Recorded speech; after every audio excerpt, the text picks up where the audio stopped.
Anne-Marie. How are you today? Hi, Carol. I'm good. I'm doing good. How are you?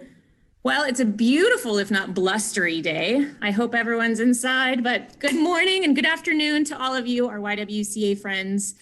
I am the current board president for the YWCA Walla Walla, and I want to thank you for joining us today. We wish we could all be together in person. It seems that we've been in this stay-at-home state for COVID-19 forever. But it really hasn't been that long since we've had to make some difficult decisions to postpone our luncheon, close down our childcare services, pare down our shelter crew, and furlough staff, and many other rough and tough, hard decisions. I feel pretty grateful. I know that I, like many people, have had some good and bad days, but I'm not homeschooling my 3 kids. I'm proctoring their schooling at home.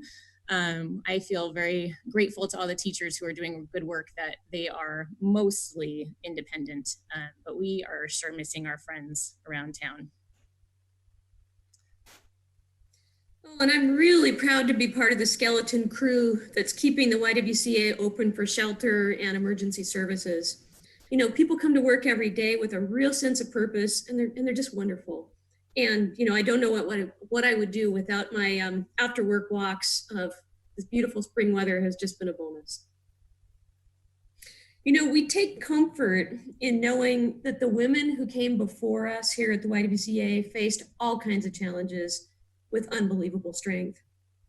Remember that they started the YWCA in 1917 during the First World War. And then the war ended, and in 1918, the Spanish flu hit the Walla Walla and the world. And our founding mothers, they rolled up their sleeves, put on what passed for personal protective equipment in those days, and they opened the doors to nurse the sick.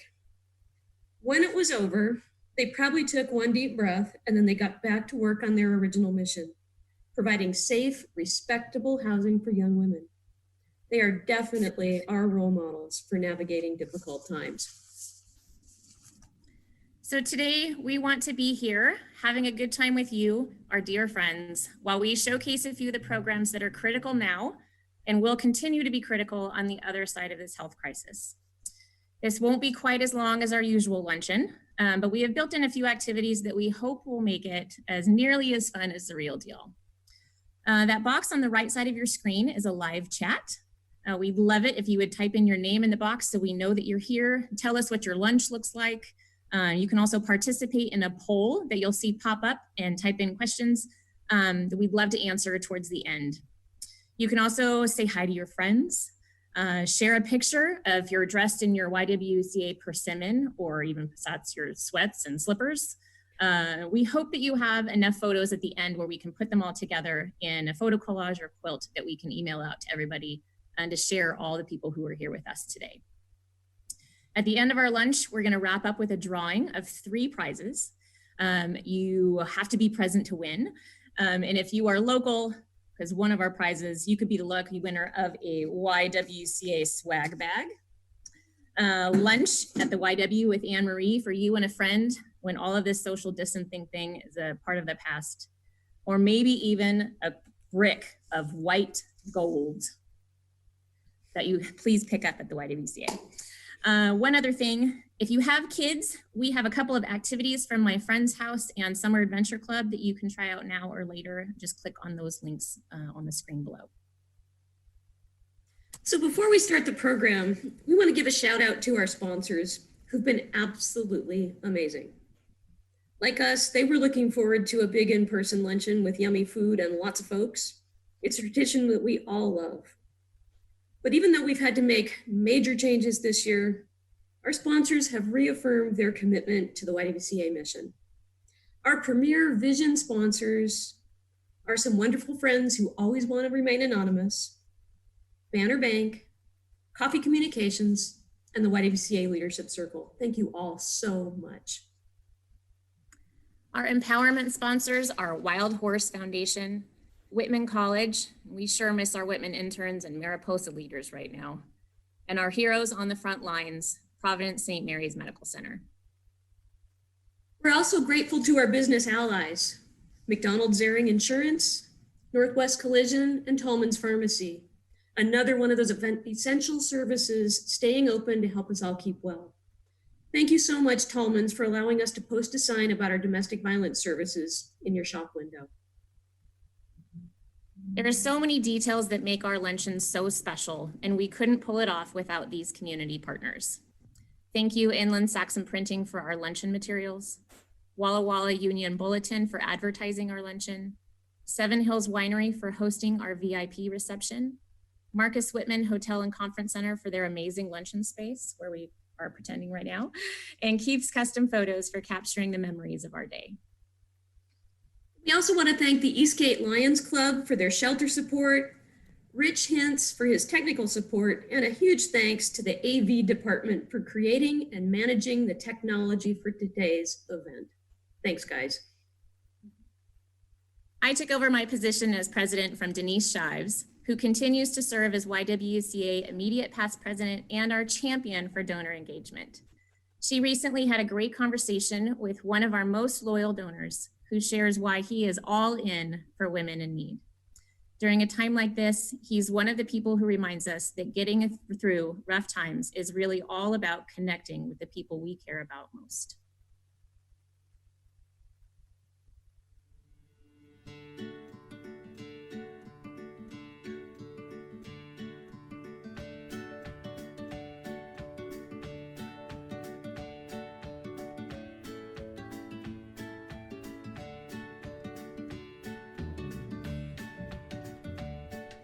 Hey, Dad. Hi, Denise. How are you doing? Good. How are you? I'm fine. Thank you.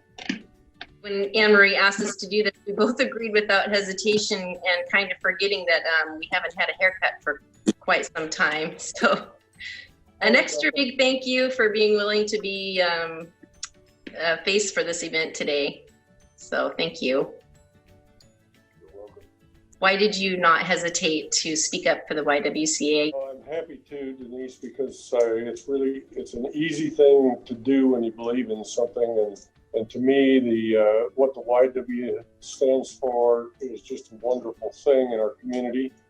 I think it's so needed by women who are battered and have no place to go and need help, and they need some love, and that's what they get at the Y, along with safety, because usually their lives are in harm's way. Sometimes they come in, they have no money, no resources, and I think for women to have a place like that to go is just an incredibly important thing. And I could go on from there if you want me to, because the reason I like to financially support it is really obvious too, because we look at a nonprofit and, is it healthy? And yeah, the YWC is very healthy. Is it well run? Yes. Is it well managed? Yes. Does it have any known financial problems or anything like that? And the YW comes up with such a clean sheet of almost a flawless kind of a thing. But to me, maybe the single most important thing is that the Y stays focused on its mission. And that is so important, because I think a lot of nonprofits get the idea that they can start bringing in money, and then they spread their wings, they get their efforts diluted, and they get off track, and then so they lose the value, I think. And the Y just been able to keep that so beautifully, and that's, I guess all those things together are pretty much what attracts us to the Y. We appreciate it very, very much. Yeah, well, I know the YWCA appreciates you very, very much, and of course, Mom too.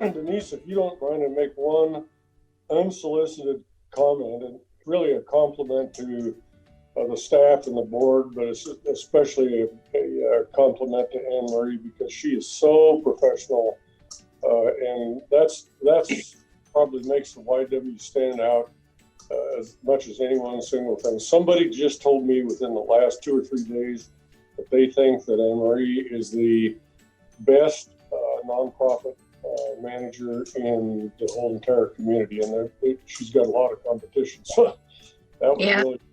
Can't tell you who it was, but you'd be happy to know. I can tell you. Well, thank you, Dad. Bye-bye. I'll Have to talk get to a you soon. Okay, bye-bye.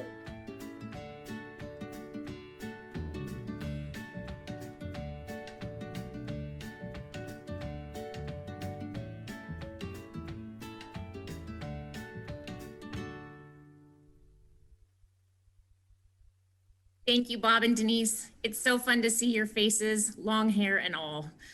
Now we want to show you what the YWCA work looks like right now. Social isolation is not great for anyone, especially people who are recovering from trauma. Thanks to you, YWCA advocates are there to minimize the stressors and create the calm that we all need right now. Our Client Services Director, Mary, is going to take you on a virtual tour of the shelter. In this video, you'll also see our advocates, Jacob and Jessica, who are still meeting with clients over the phone, juggling the protection order clinic down at the courthouse. And they're also keeping the shelter disinfected. They're delivering meals to our residents 3 times a day and helping everyone to keep their distance. Let's go see the shelter. Hey, my name is Jacob. I am an advocate here at the YWCA. We're just trying to reach out to people and let you know that our doors are open and that we're here to serve. Hi, I'm Jessica, and I'm one of the advocates here at the YWCA. And we just want to let you know that we're here for you. These are trying times, but we're available and we believe you and we're here to support you. Hi, I'm Mary Bird, Director of Client Services, and I'd like to show you the domestic violence shelter. Our office area is full of information about transportation options, housing, and other services our clients may need to build an independent life. This is the kitchen. Residents have private locked refrigerator cupboards for keeping personal food items. They also have access to refrigerators and freezers full of food donated by our community. The roof deck is an option for play and fresh air. Our living room has a large TV, so to maintain distancing, families can reserve the room for 2 hours to watch a movie together. Because the playroom is such a high-touch area, we've been forced to close it for now and have children play in their own rooms. When virus concerns started, we were restricting kitchen to 1 family at a time with disinfecting, but there wasn't time to get everyone through their meals. Fortunately, a county grant provides individual meal trays from St. Mary's delivered 3 times a day to everyone living in a shelter. Laundry room provides free washers and dryers. Products like detergent and fabric softener are provided by community donations. Each new resident and child is greeted with their own quilt, handmade by a YWCA volunteer. We also supply a care bag full of toiletries, a journal, and other items provided by community donations. We've added face masks and sanitizing wipes. Larger families can have adjoining rooms with a shared inner door. During stressful times like the ones we are all living in, it is more important than ever that the most vulnerable in our community have access to safety, and we will be here.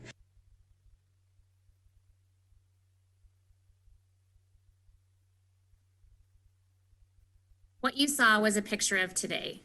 Since March 13th, we have had 28 women and 15 children in and out of our shelter. The reality is domestic violence doesn't stop during a pandemic, and stay-at-home orders are keeping victims locked in place with their abusers. Cities that are ahead of us in easing social isolation, self-isolation restrictions are reporting a surge in need, and we anticipate that we will see the same thing here. Your support of shelter operations means that we will have a place to come when they finally escape their abusers. So we need your help so we can get through COVID-19 and beyond. Next, we will check in to see what's going on with LiNC, which stands for Living in New Circumstances. LiNC is our innovative, trauma-informed program for survivors of domestic violence. Our first class graduated in 2017, and many women from that class have been role models for subsequent groups. One was a class speaker at her graduation from Walla Walla Community College. Another spoke at this year's Children's Home Society Luncheon, perhaps the last in-person luncheon we all had in the Valley before COVID-19 changed how we interact. LiNC gives women the tools to transform their lives. Many of our community partners have told us they immediately recognize LiNC students for their resilience and confidence. I am very pleased to introduce one of our LiNC coordinators, Beki Buell.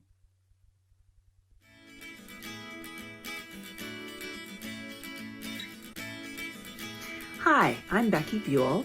I am one of the educators for the Living in New Circumstances classes offered by the YWCA. Living in New Circumstances, or LiNC as we affectionately call it at the Y, are classes that are tailor-made for women who have experienced domestic violence and abuse. When a woman comes to the shelter at the Y, they are immediately offered the physical and emotional support that they need. Programs like LiNC offer that next step back into the community, a bridge, if you will, between survival and success. Those small group classes offer the perfect platform, the stage, if you will, for transformation. I wish you could see it. That first day, those brave women walk through the door. They're scared, they're nervous and anxious, they're angry, but they're also just a little bit hopeful. As class progresses, and they begin to take part in the activities, the lessons, the puzzles, the games, they start to relax and realize that they are in a safe place. There is laughter, there is joy. I remember my fourth class this fall. One of the ladies who had come in that door the first day, incredibly scared, said to me during break, "Could I just lie down on that couch for a moment over there?" And I said, "Absolutely." And she did. And she proceeded to sleep through the rest of my hour-and-a-half class. I was thrilled. Not because she'd missed my lesson, but because I knew that this woman had not felt safe enough to lie down and take a nap in a very, very long time. I guess you're probably wondering, how is LiNC managing in the middle of a pandemic? Well, thankfully, I am not alone. I have a wonderful teacher that I work with, Dina York. She is teaching our brand new LiNC 2.0 classes. These are classes that are offered to women who've taken the basic 1.0 classes and would like to dig deeper into a specific topic. Dina sent me something I'd like to read to you. We were in the middle of our second session of classes when COVID-19 hit.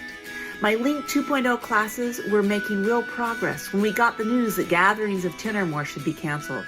I knew it would be terrible to lose all this wonderful momentum, so I began breaking the curriculum into email messages with lessons attached. The students were thrilled to continue their process. Then Dina says something very powerful that I love. These women are moving forward scared. Their lives are already full of anxiety, and now everything is put on hold, but somehow they keep moving forward. And that is an inspiration. So what does the future hold for LiNC? Let me just tell you that right now, more than ever, women need the connection, the camaraderie, the community and friendship that classes like LiNC offer. As soon as the doors open for business, whatever and however that might look, Dina and I will be there ready with open arms to welcome those women back in, to begin some more fearless goal setting and learning how to be leaders in their own lives.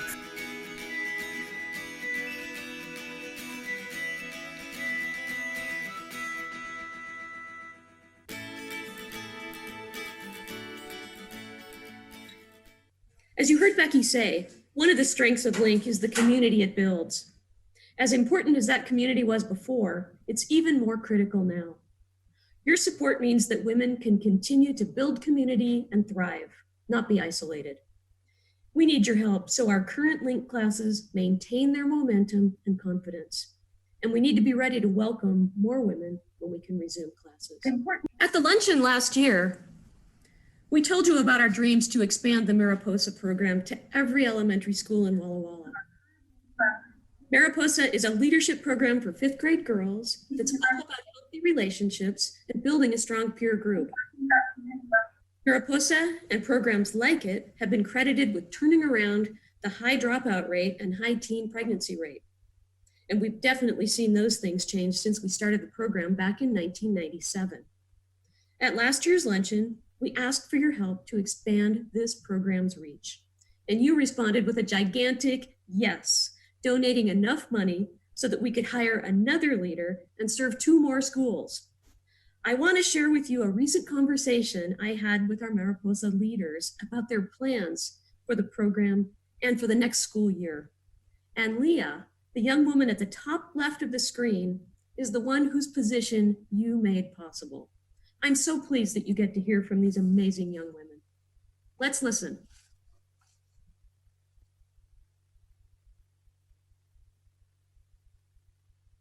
What do you miss most of all right now?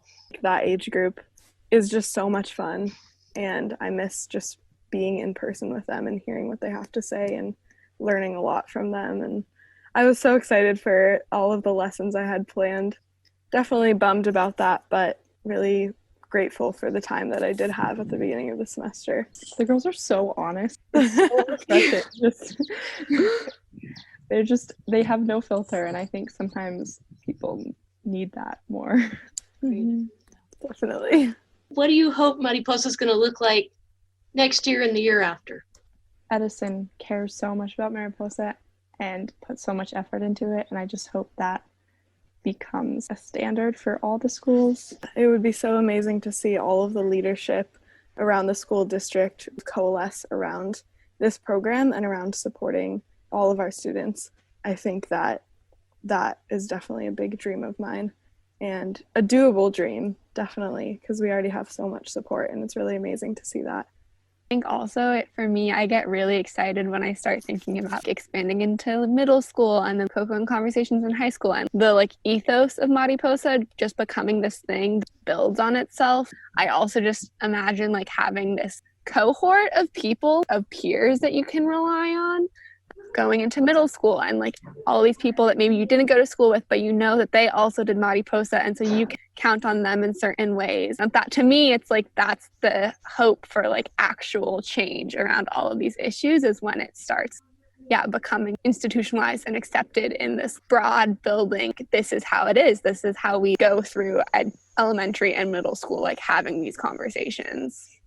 Well, I'm so excited about the opportunity for boys. Tell me a little bit more about how that came about. There has been, I don't know how to word this, but historically there's been a push for masculinity to be control and power and aggression. And I think raising a generation of boys to not see masculinity as that, to see it as showing emotions. And then when that generation grows up, they can teach their kids. And once you foster a single generation to view masculinity as not as something aggressive and not as something that should be controlling, but as something that will help everyone else, then it just becomes a never-ending cycle. Yeah, it gets to be about redefining and broadening what it means and how we can be people. Some of the girls have asked me questions about boys, and they've said, boys say this, boys do this, or why do boys like this? So I think everyone's sort of learning in tandem can be amazing for how that plays out in the classroom as well. And tell me about your hopes for middle school. I think the longer time you spend with kids, the more they trust you, the closer they get to each other. At the end of the semester, I feel so much more comfortable with my kids, so much love for them. And so a whole other semester, a whole other year of that would just be remarkable. If you could share what one of those remarkable moments, it just kind of hit you that, wow, I'm doing something really cool, really meaningful. Do you have one of those memories that you could share? For me, it's been really wonderful to see some of the girls who I had last semester come back this semester to see their excitement and their growth and leadership.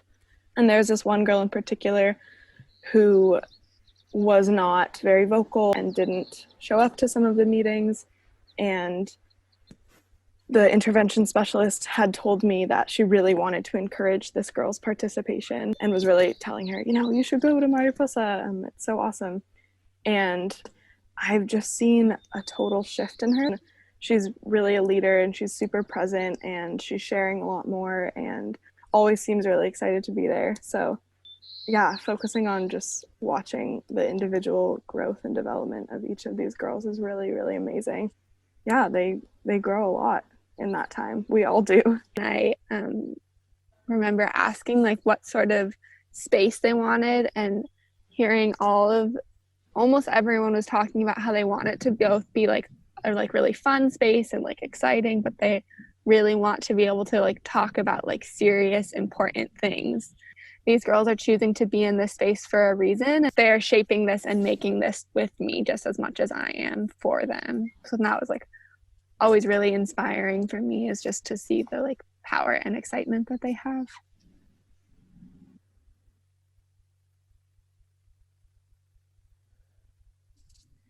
These amazing young women will be back working with fifth graders this fall, and we are currently interviewing leaders for a new middle school program.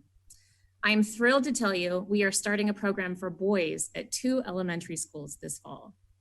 As a mom of a current middle school girl and 2 elementary school boys, I am so excited to expand on the leadership and prevention programs we offer. This is where we can make a lasting change.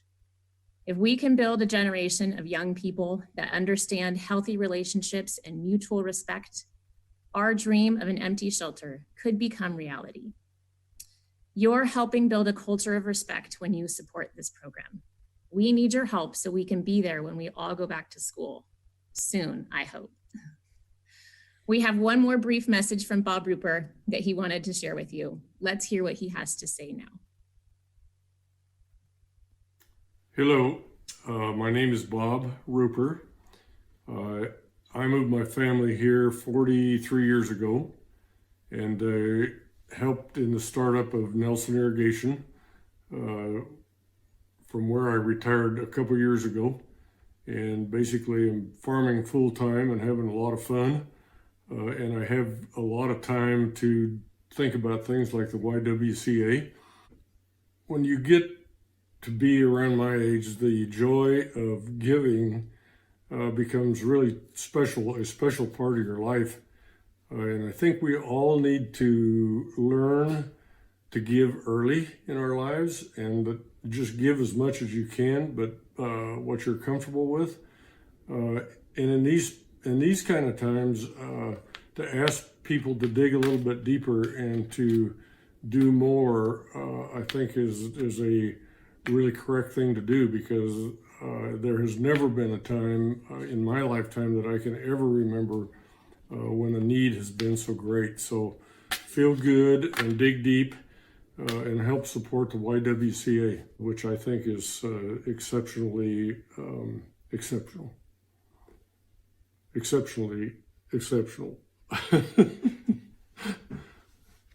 Now is the time to give to somebody that's doing something that really has value to people's lives. I mean, it is. So, ladies and gentlemen, dig into your pockets deep. Dig, dig, dig.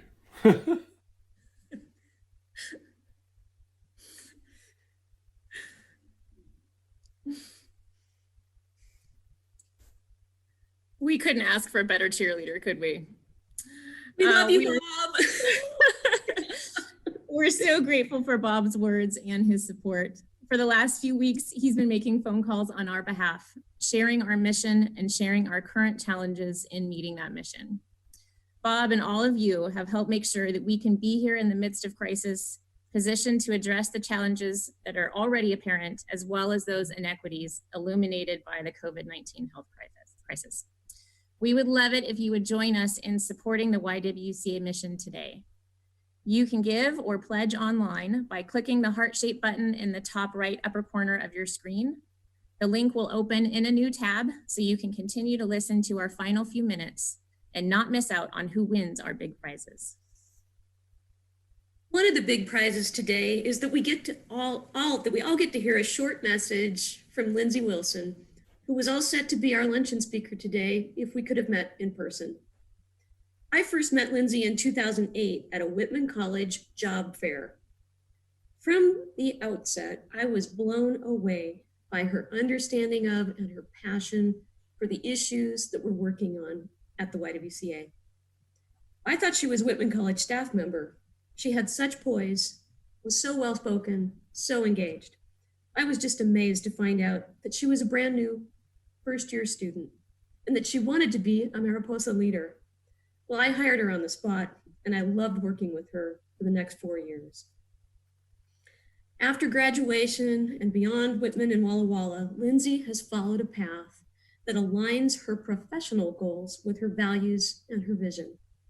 She has dedicated her gifts and energy to helping women find permanent solutions to poverty, abuse, and exploitation. And now she's on her way to make the world better for women everywhere.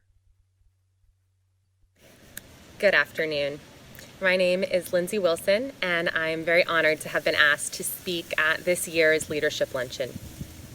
As you well know, as we join from our phones and our laptops from wherever we may be sitting, this luncheon looks a little bit different this year. I'm very eager to be joining you in November in person, but until then was asked to share a few thoughts and provide a brief update. So first I'll share that I am safe and healthy, and my family is as well. My fiance and I got engaged just a few weeks before shelter in place began. So while we're very excited to be starting this next chapter of our lives together, certainly didn't expect to learn also how to be coworkers in this time of quarantine. But we are very grateful for our health and our jobs right now. I had originally prepared some remarks about my vision for the young women that Mariposa has impacted as the program has grown to date, as well as the future lives that Mariposa and the important work that the YWCA is doing will have in our communities. And instead of sharing those thoughts with you today, I wanted to reflect a bit on my memories from the time that I was involved in the Mariposa program. There are a lot of memories and a lot of moments where I saw pretty incredible transformation in the young women that we worked with. But there's one in particular. I will always remember the summer of 2010 when, due to the generosity of a few members of the YWCA community, including Lee Coleman and of course Anne Marie's tireless efforts, we were able to take some of the Mariposa girls to Lake Erie a couple hours outside of Duluth on their own. And it was, for all of them, their first flight. And I think for many of them, it was the first time that they had gone away from their families and truly been empowered to think about who they are and their own leadership capacity. I will never forget the sparkle in the girls' eyes when they realized they'd be sleeping alone in the cabin and were responsible for cleaning and preparing their meals. And it was a simple thing, but it was incredible to see their realization of their personal capacity to recognize themselves as independent thinkers and leaders and doers. And although that program is not able to be replicated every year and weren't even able to take all of the girls with us, I think what Mariposa has done is created a space in these girls' schools for them to create a community that they define, create ownership over that community, and to see themselves as leaders is so important. To create space for them to envision a future that might look different than the paths they've seen others in their communities, their homes take. For them to believe that they are capable of what it is that ignites them and sparks them and gives them life and joy. And also to understand their role in creating a better world and a broader set of opportunities for those around them. Those memories and all of the amazing work that has been done through the Mariposa program to date give me both a sense of hope as well as a sense of responsibility to create a world where those young women truly can be what it is that they set out to be. And as we'll speak about in November, the vision that I have for these young women and for our communities is one of hope and opportunity, and is also one of giving back and investing in women and girls, in recognizing those structural elements that make it more challenging for certain members of our community to follow those paths that light them up. As I reflect on the impact that COVID-19 has had on my own vision for these young women and this program, it has only emphasized to me the importance of clinging to this hope and this optimism for these young women's lives, for highlighting those structural inequalities that have made it a very different experience to be born in this country to different families. It has also really highlighted the criticality of maintaining a commitment to creating a world that is a more just and a more dignified experience for all, especially for those most vulnerable. I am humbled to be joining you in November and really look forward to continuing the discussion of our vision for these young women and reflecting on all of the incredible, important, critical work that has been done through this program and by all of the staff members committed to this, and the generosity and contributions of leaders in this community. Thank you very much. I wish you health and safety and, as much as possible, a return to a better, more equal normal.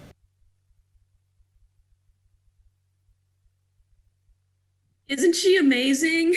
I can't wait for you to meet Lindsay in person, and I'm just crossing my fingers that we'll get to do that in November. And you know, folks, now it's time for what I think it's the real reason why you tuned into this. It's time for the prize drawing.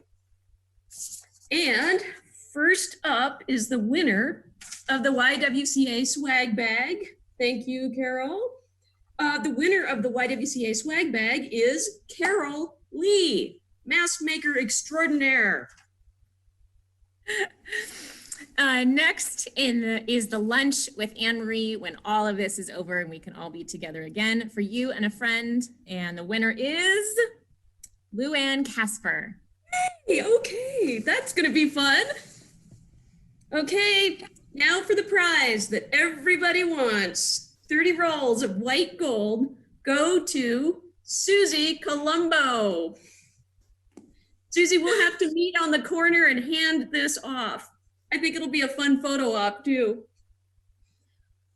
I am so glad that we've come together to have fun in this time of isolation. We need to remind ourselves that we can, despite the strangeness of this time. And we need to be deliberate about taking the time for fun and connection. Let's all pledge to do that.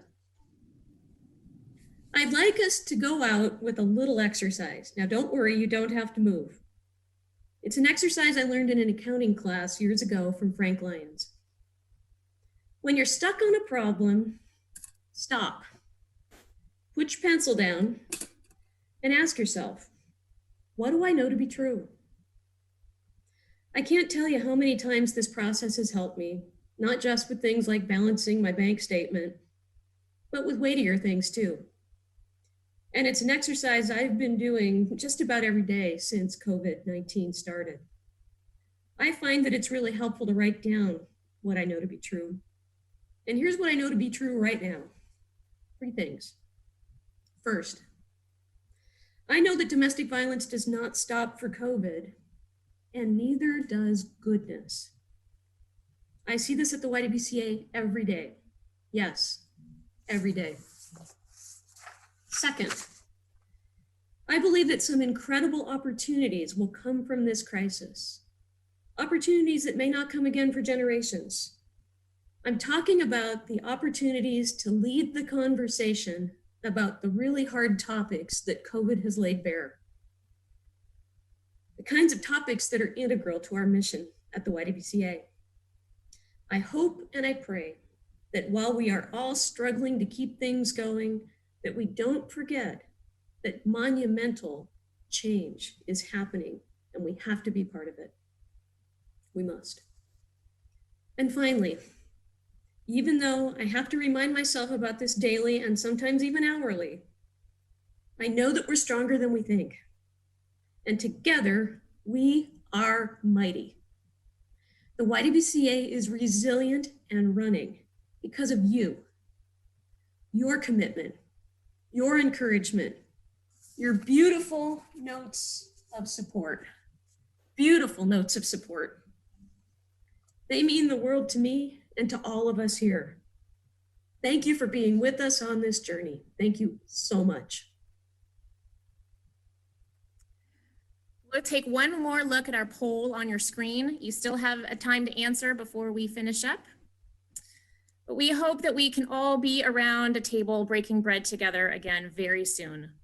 We still have high hopes that we can be together at the Marcus Whitman on November 4th. And in the meantime, we are here at the YWCA sending out virtual hugs to all of you. Thank you for joining us today. The work goes on because of you. Thank you.